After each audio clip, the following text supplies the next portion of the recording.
मसूरी गांव अपनी हरी भरी वादियों और शांत वातावरण के लिए प्रसिद्ध था।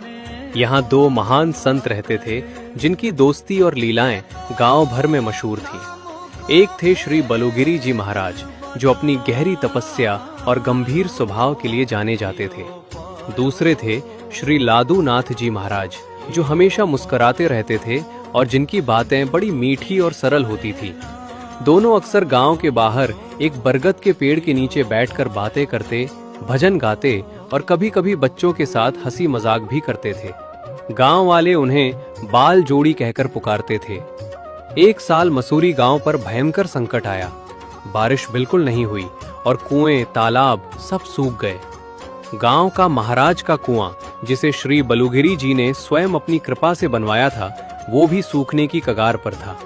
गांव वाले चिंतित होकर श्री बलुगिरी जी महाराज के पास पहुंचे। मुखिया ने हाथ जोड़कर कहा, महाराज, इस बार तो श्री लादूनाथ जी भी परेशान दिख रहे हैं। पानी की एक बूंद भी नहीं बची। अब तो आप ही कुछ चमत्कार करें। श्री बलुगिरी जी महाराज ने ध्यान लगाया। उन्होंने कहा, हर संकट हमें एक पाठ सिखाता है। इस बार समाधान अकेले नहीं, बल्कि एकता और सामूहिक श्रद्धा से निकलेगा। खोद दिया गया तो श्री बलुगिरी जी ने श्री लादूनाथ जी से कहा, लादूनाथ, अब तुम्हारी बारी है। अपनी मधुर वाणी से दत्त भगवान का आह्वान करो और इन बच्चों को भी भजन गाने को कहो।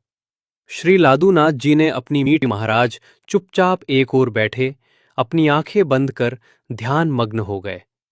जैसे ही उन्होंने 3 परिक्रमाएं पूरी की, अद्भुत घटना हुई।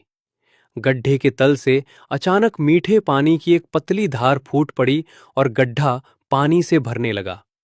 जब गड्ढा पूरा भर गया तो श्री बलुगिरी जी ने अपनी आंखें खोली। श्री लादूनाथ जी ने भजन समाप्त किया। श्री बलुगिरी जी ने गांव वालों से कहा, ये विश्वास और भक्ति का अमृत है। जब 2 संत एक साथ आते हैं, श्री बलुगिरी जी की तपस्या और श्री लादूनाथ जी की भक्ति, तो कोई भी संकट बड़ा नहीं होता। उस दिन के बाद मसूरी गांव ने एक नया अमृत कुआं पाया। ये कुआं कभी नहीं सूखा और इसने श्री बलुगिरी जी महाराज और श्री लादूनाथ जी महाराज की अमर कहानी